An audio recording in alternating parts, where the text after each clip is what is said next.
दोस्तों, कल supreme court में जो अंतिम सुनवाई होनी थी, 7 तारीख को जो अंतिम सुनवाई होनी थी, और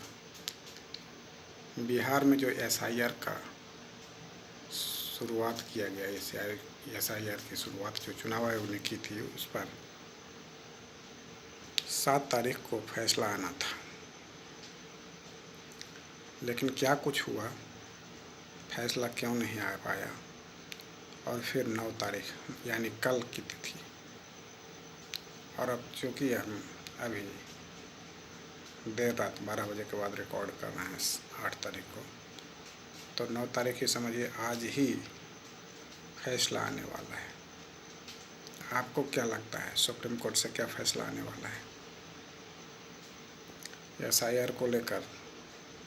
जिस तरह से चुनाव आयोग बार बार फंसता चला गया सुप्रीम कोर्ट में सुनवाई के दौरान, हर सुनवाई पर उसने जिस तरह का रवैया अपनाया और सुप्रीम कोर्ट के निर्देशों या उनकी अपीलों को ठुकराते हुए इस मुकाम पर ला दिया कि सुप्रीम कोर्ट को आदेश पर आदेश देने पड़ रहे थे। और पिछले 2 महीने से आपने देखा किस तरह से सुप्रीम कोर्ट ने कभी आधार को लेकर आदेश दिया, और फिर जिनके नाम काटे गए, 65 लाख से अधिक लोगों के नाम काटे गए बिहार में एसआईआर के दौरान, उनके नाम छुपाए जा रहे थे, बताए नहीं जा रहे थे। न तो मतदाताओं को बताया गया और न ही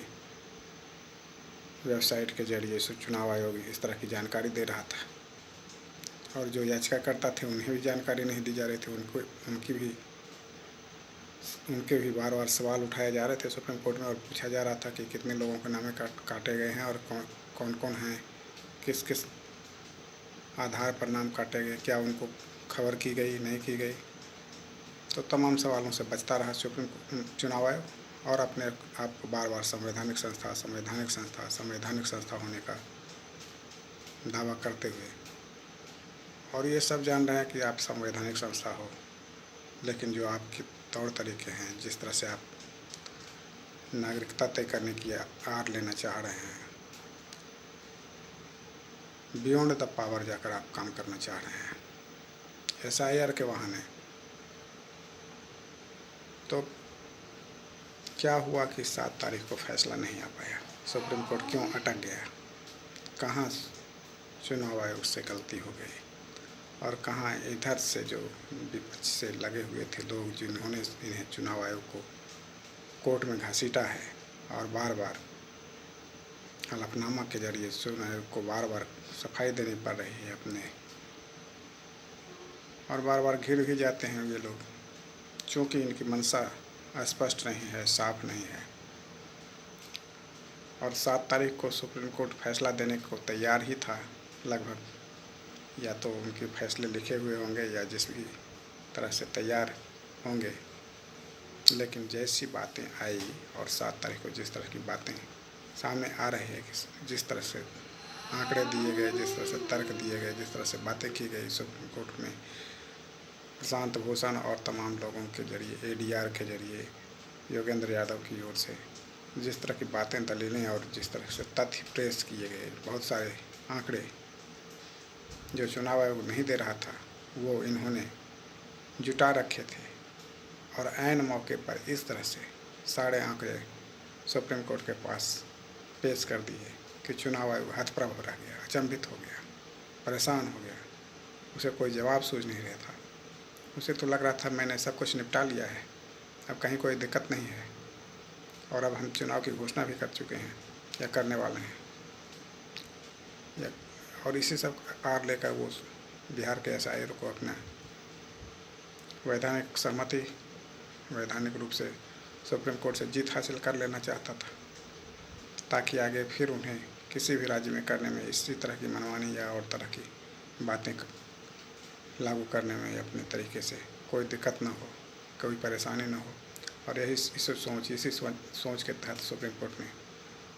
में चुनाव आयोग बार बार हलफनामे देकर कुछ भी कहता चला जा रहा था, किसी भी तरह की बातें करता चला जा रहा था। लेकिन जब सारे आंकड़े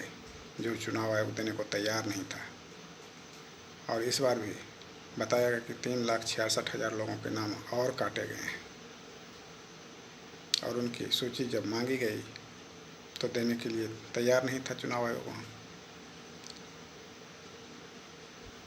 और मिलान करने की बातें कर रहा था कि पिछली बार जितने नाम काटे गए हैं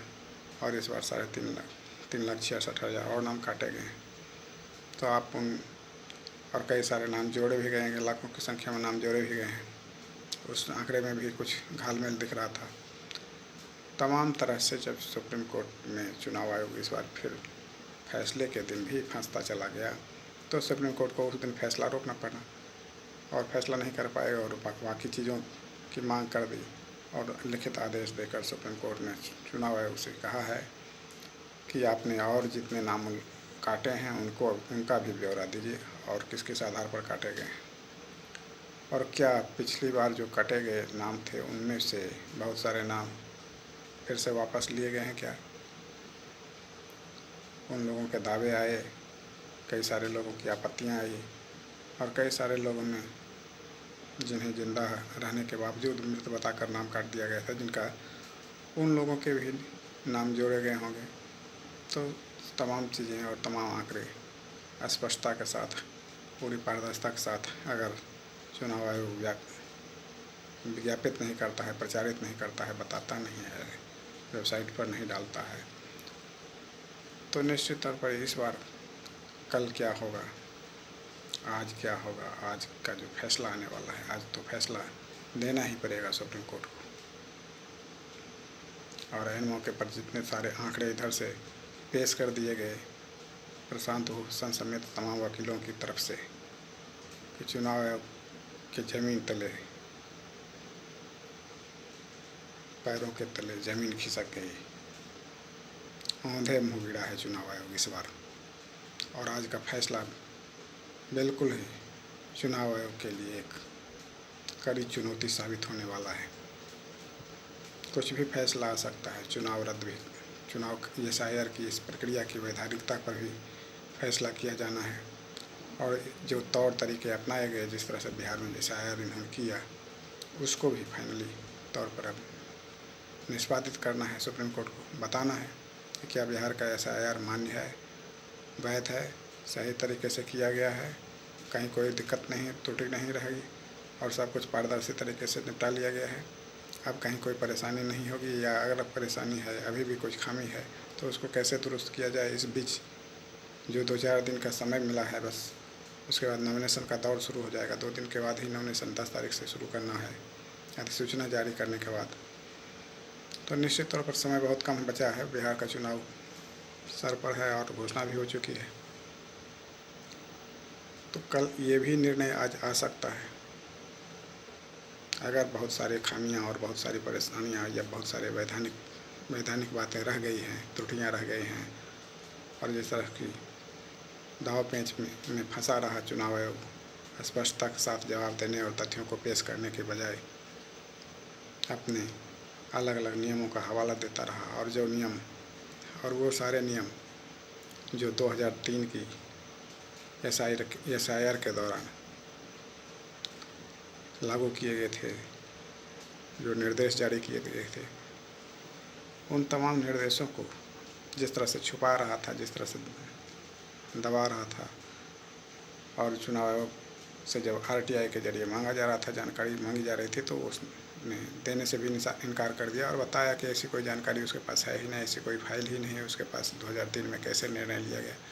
इस बार भी किस प्रक्रिया के तहत कैसे निर्णय लिया गया, कहाँ कहाँ से बातें की गई, किस किस मंत्रालय से संपर्क किया गया, नहीं किया गया, किनकी क्या टिप्पणियाँ रही, किनके क्या सुझाव रहे, क्या नहीं रहे, ये तमाम चीज़ें, तमाम प्रक्रिया, और इतनी बड़ी गहन पुनरीक्षण की प्रणाली शुरू कर दी गई, तो बगैर कोई तौर तरीके के, बगैर कोई तैयारी की, बगैर सभी पक्षों से, राजनीतिक दलों समेत तमाम मंत्रालयों और आम लोगों की परेशानियों और तकलीफ़ों या परेशानी उनकी समस्याओं पर ध्यान दिए बगैर जिस तरह से मनमानीपूर्ण तरीके से औचक निरीक्षण की तरह चुनाव से ऐन 2 महीना पहले जिस तरह से शुरुआत की गई बिहार के लोगों को वोट अधिकार से वंचित करने की जो साजिश और मंशा रखते हुए कार्य किया गया, शुरुआत किया गया। और सबसे बड़ा अंतर तो ये आ रहा है, जैसा कि इस बार 7 तारीख की बहस में भी आया चुनाव आयोग और तमाम पक्षों की ओर से जो सुप्रीम कोर्ट में बहस चल रही थी, उस दौरान भी ये आया कि बिहार के जो आंकड़े हैं, बिहार में जो आबादी का अनुपात है, महिला पुरुष का जो लिंगानुपात है, और उस अनुपात में और फिर उस अनुपात से भी मेल नहीं खा रहा है इनका डाटा, इनके आंकड़े, इनकी वोटर लिस्ट के संख्या, जो मतदाताओं की संख्या ये बता रहे हैं। मतलब महिलाओं के वोट ज़्यादा काटे गए हैं, और क्यों काटे गए इसका कोई प्रमाण नहीं। इनका सिर्फ यही कहना है कि उनके इनोवेशन फॉर्म नहीं आए, उन्होंने कागजात नहीं दिए, या उन्होंने उन तक BLO पहुंच नहीं पाए होंगे। लेकिन क्या इस आधार पर और ऐसे वाहियात तर्कों के आधार पर भारत में मतदाताओं को वोट देने और वोटर लिस्ट में शामिल होने से रोका जा सकता है, वंचित किया जा सकता है? ऐसा कोई संवैधानिक नियम है नहीं कि आपके पास कागजात नहीं है तो आपको नागरिक नहीं माना जाएगा, आपको देश से की लोकतांत्रिक प्रणाली में हिस्सा लेने नहीं दिया जाएगा। यहाँ तो सिर्फ संविधान में इतनी ही बात है कि अगर आप 18 साल से अधिक उम्र के हैं तो आप वोट देने का अधिकार रखते हैं। अगर आप भारतीय हैं, आपके परिवार, आपका जन्म स्थान भारत है, तो निश्चित तौर पर आप वोट देने का अधिकार रखते हैं। 18 साल से उम्र, adult franchise, universal adult franchise, जो कि चुनाव आयोग और वर्तमान मुख्य चुनाव आयुक्त ज्ञानेश कुमार के पल्ले नहीं पड़ रहा है। उन्हें लग रहा है कि वो ही तय करेंगे कि कौन वोट देगा, कौन नहीं देगा। वो ही तय करेंगे कि कौन भारत का नागरिक है, नहीं है। और इस तरह से वो जिस तरह का रवैया अपनाए हैं, जिस तरह से प्रणाली शुरू कर दी गई, जिस तरह से अभियान चलाया, और जिस तरह से सूची में, और दूसरा आंकड़ा ये भी आया कि बिहार में 18 साल से अधिक उम्र के लोगों की संख्या करीब 8.5 करोड़ है, और इनके वोटर लिस्ट में जितने नाम हैं उनकी संख्या सिर्फ 7 करोड़ 42 लाख के करीब आ रही है। तो इस तरह से भी करीब 1 करोड़ से अधिक नाम, 1 करोड़ से अधिक लोगों के नाम वोटर लिस्ट में शामिल क्यों नहीं किए गए हैं? और ये कोई छोटा मोटा आंकड़ा नहीं है। एक राज्य में ही 1 करोड़ से अधिक लोगों, वयस्क लोगों को वोटर लिस्ट में अगर नहीं शामिल किया गया है तो ये बहुत गंभीर बात है। सुप्रीम कोर्ट जरूर इसको संज्ञान में लेगा, गहनता से लेगा, और इस पर भी इनको कड़ी फटकार लगने वाली है।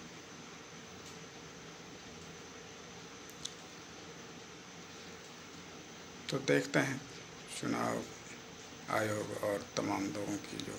कल की बहस होती है सुप्रीम कोर्ट में, उसमें क्या कुछ कहा जाता है, किस तरह से चीज़ों को पेश किया जाता है और किस तरह से मामले को सुप्रीम कोर्ट निपटाता है। हालांकि मैंने शुरुआत में कुछ समय जब आधार और तमाम चीज़ें और 65 लाख लोगों के नाम काटे गए, उसके बाद की जो सुप्रीम कोर्ट में बहस और उसका रुख जो देखा जा रहा था, उसको लेकर मैंने उस समय कहा था कि ऐसा लग रहा है कि अब सुप्रीम कोर्ट से भी ये मामला नहीं निपटेगा, तमाम मतदाताओं को वंचित ही होना पड़ेगा। बहुत सारे मतदाताओं को वोट के अधिकार से वंचित करने की जो सोच लेकर चल रहा है चुनाव आयोग, उस पर अमल होकर रहेगा और सुप्रीम कोर्ट भी इसे रोक नहीं पाएगा। और जिस तरह की बातें चल रही है और जिस तरह की अंदेशा है कल आज के सुप्रीम कोर्ट के जो फैसले आएंगे, उसमें भी हमें नहीं लगता कि इन 1 करोड़ से अधिक लोगों के बारे में सुप्रीम कोर्ट कोई निर्देश अब देगा, क्योंकि जिस तरह से हलफनामे पर हलफनामे दायर कर चुनाव आयोग झूठ पर झूठ पेश करता चला जा रहा है, आंकड़ों के जरिए आंकड़ों के नाम पर धूल झोंक रहा है, और बहुत सारी की बातें नकारते हुए, उनको अनसुना करते हुए, बहुत सारी चीज़ों की अनदेखी करते हुए जिस कदम तरह मदमस्त हाथी की तरह चुनाव आयोग व्यवहार कर रहा है, आचरण कर रहा है, कार्यशैली अपनाए हुए है और बार बार अपने लाखों लोगों की दुहाई देता है कि मेरी प्रक्रिया में मेरे साथ लाखों लोगों की फौज खड़ी है। BLO जी इतनी संख्या में, फलां BLA इतनी भारी संख्या में, तो ये CAPF इतनी भारी संख्या में, ऐसी ऐसी बातें करके चुनाव आयोग जिस तरह से अपनी ऐसी मानसिकता को दर्शा रहा है जैसे अगर उनके पास कोई बड़ी फौज है तो वो जो चाहें वो करेंगे, या अगर बड़ी फौज है तो वो गलतियां नहीं कर सकते। अरे भाई, नियम आप बनाते हो, नियमावली आप तय करते हो,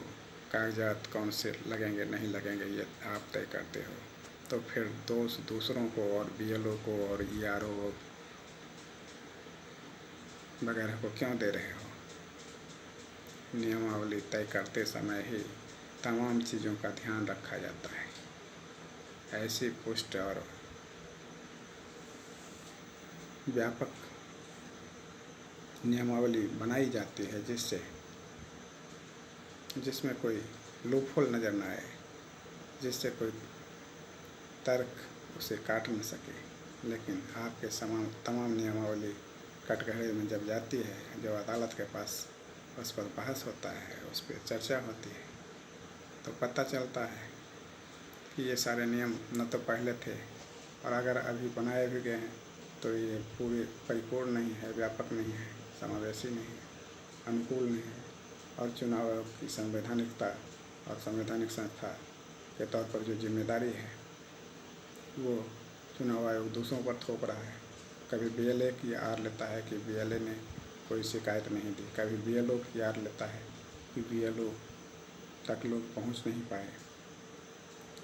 और अपने नियमों में न तो संशोधन कर पा रहा है, न तो नियमों के में इस तरह का परिवर्तन कर पा रहा है। और बताने के बाद भी, निर्देश देने के बाद भी, आदेश देने के बाद भी चुनाव आयोग ने कहीं भी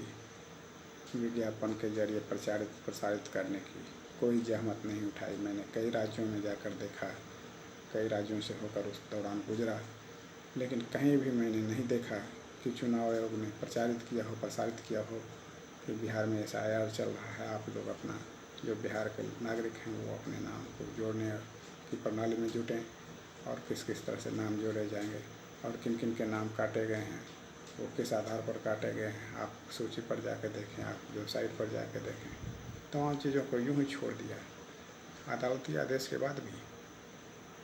किसी जगह नहीं कोई विज्ञापन नहीं, यहाँ तक कि बिहार में भी मैंने कहीं भी कोई पोस्टर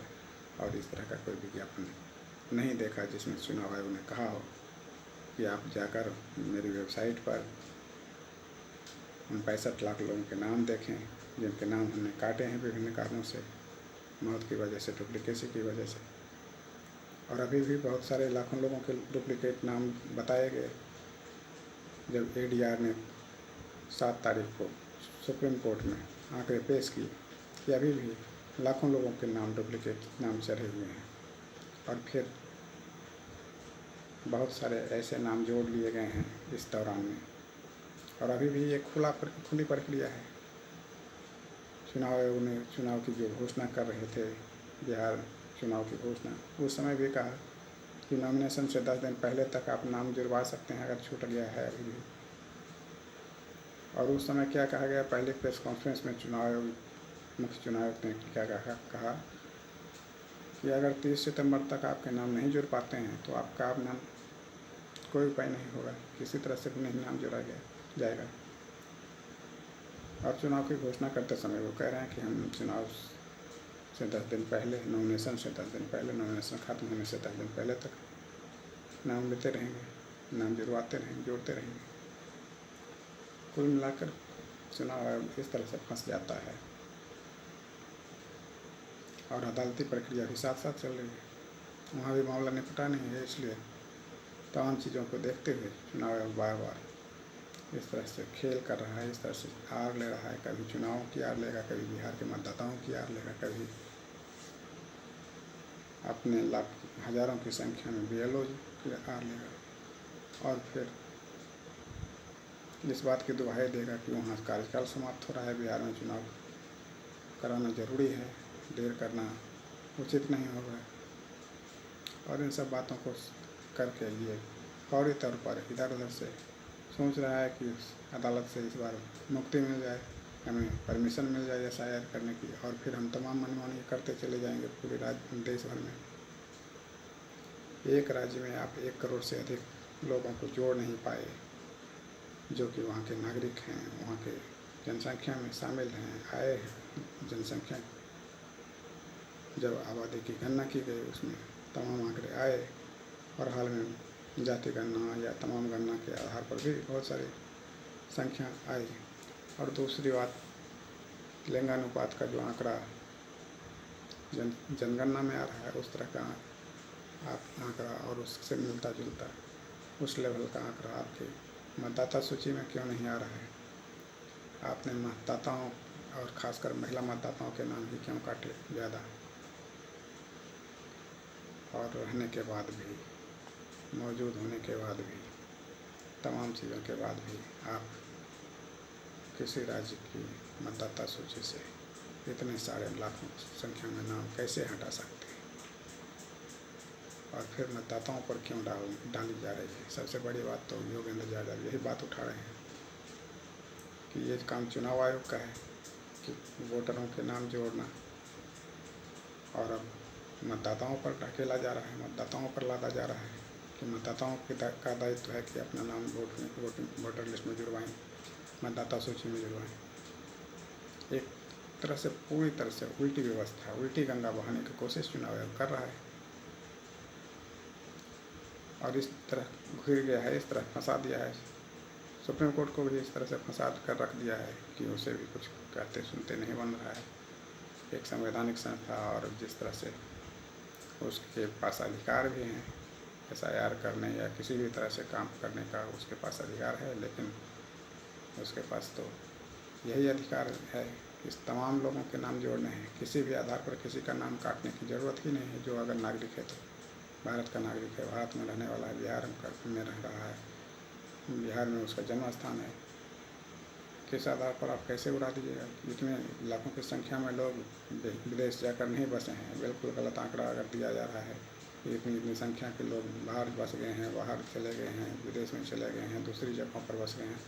आपको ये भी साथ साथ देना चाहिए कि दूसरी जगह पर अगर बस गए हैं या देश में ही किसी दूसरे प्रदेश में बस गए हैं और वहाँ उनका नाम जुड़ा हुआ है तो उनके आंकड़े भी देते जाइए साथ साथ, ताकि लोगों को भरोसा हो, विश्वास हो, कन्फर्म हो जाए लोग कि हाँ सही में ये नाम यहाँ नहीं वहाँ नाम है, और वहाँ वो लोग हैं बसे हुए हैं, वो भी कन्फर्म हो जाएंगे, निश्चिंत हो जाएंगे, कहीं किसी को कोई शक शुबा नहीं रह जाएगा। और सबसे बड़ी बात, चुनाव कराने की जो इस बार चर्चा हो रही थी और जिस तरह से समय का को लेकर कहा जा रहा था कि आप चुनाव कराइए इस तरह से, जब चूँकि छठ पूजा और दशहरा के दौरान लाखों संख्या में बाहर से लोग बिहार आ जाते हैं, तो उसी दौरान छठ पूजा के आसपास चुनाव करा लिया जाए ताकि सभी लोग जो बाहर से आ गए हैं वो भी मतदान कर सकें और मतदान प्रक्रिया में हिस्सा ले सकें, चुनाव में हिस्सा ले सकें, और उन्हें लौटने में भी सहूलियत हो, समय से लौट भी जाएं। लेकिन ऐसा लगता है कि जानबूझकर चुनाव आयोग ने नवंबर की तारीख और लास्ट में जब बिल्कुल करीब आ जा रहा है, कार्यकाल समाप्ति के करीब आ जा रहा है, वहाँ जाकर इन्होंने 6 और 11 तारीख की डेट दी है। 6 और 11 नवंबर को चुनाव, और 14 नवंबर को मतगणना, और 16 नवंबर को फाइनल करके ये, और 22 नवंबर को शायद कार्यकाल भी समाप्त हो रहा है नीतीश सरकार का। 5 साल पूरा हो रहा है बिहार सरकार ने, राज्य सरकार विधानसभा का गठन। तो निश्चित तौर पर ये समय और ऐसे फंसा दिया है और इस तरह से हड़बड़ी कर दिया है, और फिर दूर कर दिया गया चुनाव को। आप इसी महीने चुनाव करवा सकते थे, जिससे लोग जो छठ पूजा और दीपावली में लाखों लोग जो बाहर से आते हैं, सब परिवार आते हैं, भागीदारी और पर्व त्यौहार के लिए अवश्य आते हैं, ज़्यादातर लोग आते ही हैं, और वो आते तो यहाँ चुनाव में भागीदारी करते, और तमाम राजनीतिक दलों ने भी इसकी मांग की थी। लेकिन चुनाव आयोग को लगा कि वो लोग आएंगे, या क्या लगा क्या नहीं लगा। ऐसे समय में पहले से तो कहता ही चला गया। चुनाव आयोग भी कह रहा था कि हाँ हम वैसे ही समय में वोटिंग करा लेंगे, लेकिन ऐन मौके पर उन्हें कहाँ से राजनीतिक निर्देश मिलता है, क्या दिशा निर्देश मिलता है, किस तरीके से काम करना चाहते हैं, क्या मन में रख कर काम करना चाहते हैं। हम लोग इस बात को लेकर बहुत चिंतित हैं, और बहुत सारे लोग जो चिंतित हैं वो लड़ाई भी कर रहे हैं चुनाव के खिलाफ जाकर याचिका दायर कर। लेकिन ऐसा होना नहीं चाहिए। इस तरह से इतने सारे लोगों के नाम काटने की जो प्रक्रिया शुरू कर दी गई है, और जिस तरह से सरकार चुनाव के बचाव में चुपचाप मौन धारण करके कहीं कुछ हलचल नहीं, और सत्तारूढ़ राजनीतिक दल के लोग जो लोग सत्ता में शामिल हैं उन लोगों को तो कुछ अंदाज़ा ही नहीं लग रहा है, उनको तो कुछ समझ में लगता है नहीं आ रहा है। उन्हें तो लगता है वोटरों से कोई मतलब ही नहीं रहा, वोटरों के अधिकार से, मतदाताओं से कोई मतलब नहीं रह गया। इस तरह की बातें कर रहे हैं, जिस तरह से सुस्त पड़े हुए हैं, सोए पड़े हुए हैं। कहीं कोई हलचल नहीं, कहीं कोई बयान नहीं, कहीं कोई बात ही नहीं कर रहा है इस बारे में। सब कुछ चुपचाप चुनाव आयोग के हवाले छोड़ दिया गया, और चुनाव आयोग उन्हीं की भाषा बोल रहा है, इसलिए इन लोगों को मौन साधे हुए रहने में अच्छा लग रहा है।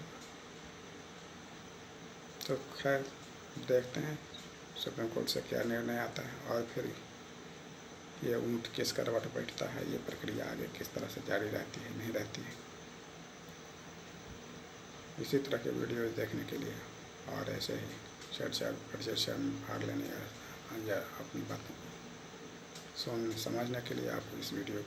और इस चैनल को सब्सक्राइब कर सकते हैं। बहुत बहुत धन्यवाद। दोस्तों के साथ शेयर कर सकते हैं। जागरूक रहिए, सतर्क रहिए, वोट के अधिकार को मत छोड़िए, अपना वोट ज़रूर करिए, वोटर लिस्ट में अपना नाम ज़रूर जुड़वाएं। अगर अभी भी नहीं जुड़ा हुआ है या कहीं कोई पेंच फंसा हुआ है, निश्चित तौर पर अभी समय है, आप अपना नाम जुड़वाएं, वोट करने की तैयारी करें। चुनाव की घोषणा हो ही चुकी है, 6 और 11 नवंबर को वोट डाले जाएंगे। मध्यवर्ती ज़िले जो बिहार के हैं, जो पटना और आसपास और इधर मुंगेर और इधर बेगूसराय आसपास, इधर शेखपुरा, लखीसराय, नालंदा, इस तरह से जो बीच का इलाका है बिहार का, इन जिलों के 6 तारीख को, इसके 6 नवंबर को इन लोग इस एरिया में मतदान हो गया, वोटिंग होगी। और 10 तारीख 2-3 दिन बाद से ही चुनाव की घोषणा होने वाली है। उसके बाद नॉमिनेशन की प्रक्रिया शुरू हो जाएगी, नामांकन की प्रक्रिया शुरू हो जाएगी इन क्षेत्रों में। 1 सप्ताह के अंदर नॉमिनेशन की तारीख है, और फिर 11 नवंबर के मतदान के लिए जो कि बिहार के बाहरी इलाके, बाहर से सटे हुए इलाकों के मध्यवर्ती जिलों को छोड़कर बाकी सारे जो ज़िले हैं, उन जिलों के मतदान 11 तारीख को उन जिलों में मतदान होगा 11 नवंबर को। तो निश्चित तौर पर चुनाव की तैयारी करें, चुनाव में भागीदारी की तैयारी करें, और तमाम देश दुनिया की खबरों से और तमाम हलचल से अवगत रहें। वोकल बनो यूट्यूब चैनल के साथ बने रहें। चैनल को सब्सक्राइब करें, लोगों को शेयर करें। धन्यवाद, बहुत बहुत धन्यवाद।